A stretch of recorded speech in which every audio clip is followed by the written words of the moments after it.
관리를 잘 하셔서 10년, 20년 거의 반영구적으로 사용할 수 있는데요. 어떤 분들은 관리가 잘 되지 않아서 짧게는 2, 3년 만에 임플란트 수명이 끝나는 경우도 있습니다. 결국 관리를 어떻게 하느냐에 따라서 달라지는 임플란트의 수명. 임플란트 수명에 있어서 가장 치명적인 것은 바로 입니다.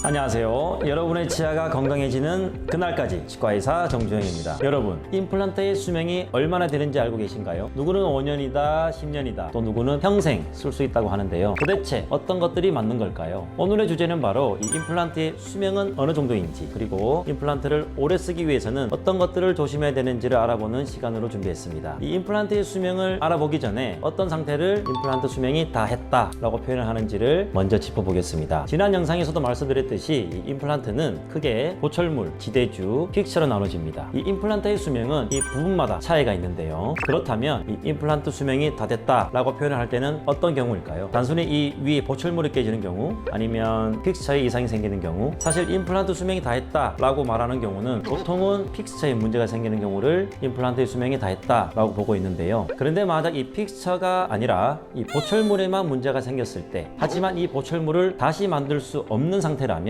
어쩔 수 없이 이 임플란트는 사용할 수가 없게 됩니다. 다만 임플란트가 어떤 회사 제품인지를 알고 보철물을 만드는데 필요한 재료들만 구할 수 있다면 깨진 보철물을 벗겨내고 보철물을 다시 만들어서 쓸 수 있기 때문에 임플란트를 더 오랫동안 사용할 수 있습니다. 따라서 이런 경우는 임플란트 수명이 다 했다라고 볼 필요는 없습니다. 그리고 뿌리 부분인 이 픽처 같은 경우에는 임플란트를 식립한 이 잇몸뼈에 큰 문제가 없다면 거의 반영구적으로 사용할 수 있는데요. 하지만 잇몸뼈에 심어놓은 이 픽처에 문제가 생기는 경우는 이야기가 달라집니다. 임플란트 주위염이 발생해서 픽처까지 뽑아내야 되는 경우, 또는 잇몸뼈가 내려가거나 픽처가 찢어지는 경우는 임플란트를 제거해야 하고 다시 해야 하는 상황이 이룰 수도 있습니다. 이렇게 픽처에 문제가 발생하는 경우에는 앞서 말씀드린 것처럼 임플란트 수명이 다 했다라고 표현을 하게 됩니다. 그렇다면 이 임플란트 수명은 어느 정도로 생각해야 될까요? 사실 임플란트를 정확하게 몇 년 쓸 수 있습니다 라고 장담하는 것은 불가능한데요. 그 이유는 사람마다 습관, 구강의 건강 상태, 관리를 어떻게 하느냐가 다 다르기 때문입니다. 그렇기 때문에 어떤 분들은 임플란트 하신 뒤 관리를 잘 하셔서 10년, 20년 또는 그 이상으로 잘 쓰시는 반면에 어떤 분들은 관리가 잘 되지 않아서 짧게는 2, 3년 만에 임플란트 수명이 끝나는 경우도 있습니다. 이처럼 개인의 상태나 습관에 따라서 너무나 달라지는 것이 이 임플란트의 수명이라고 할 수 있습니다. 결국 관리를 어떻게 하느냐에 따라서 달라지는 임플란트의 수명. 오랫동안 쓰려면 이것만큼은 꼭 기억해 주세요. 임플란트 수명에 있어서 가장 치명적인 것은 바로 이 임플란트 음식물 끼임입니다. 이 음식물 끼임에 대해서는 저번 영상에서도 말씀드렸지만 그만큼 너무나도 중요하기 때문에 다시 복습하는 시간을 가져볼 텐데요. 임플란트를 식립한 잇몸 사이에는 잇몸이 더 내려가면서 음식물들이 더 잘 낄 수가 있습니다.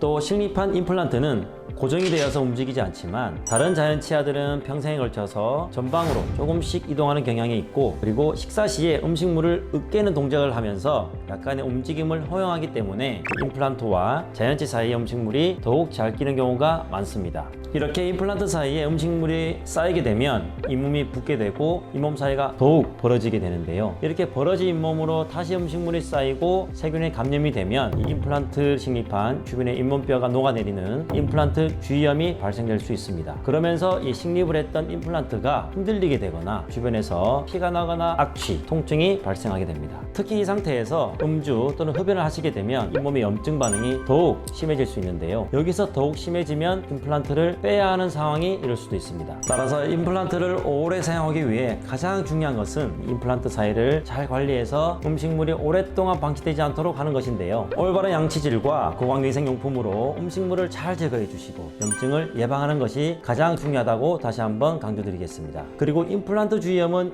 이미 진행되고 있는데 통증이 없는 경우도 있습니다. 시기를 놓치면 치료도 어려워지니 불편함이 없으시더라도 꼭 치과에 주기적으로 방문해서 검진을 꼭 받아보시기를 바랍니다.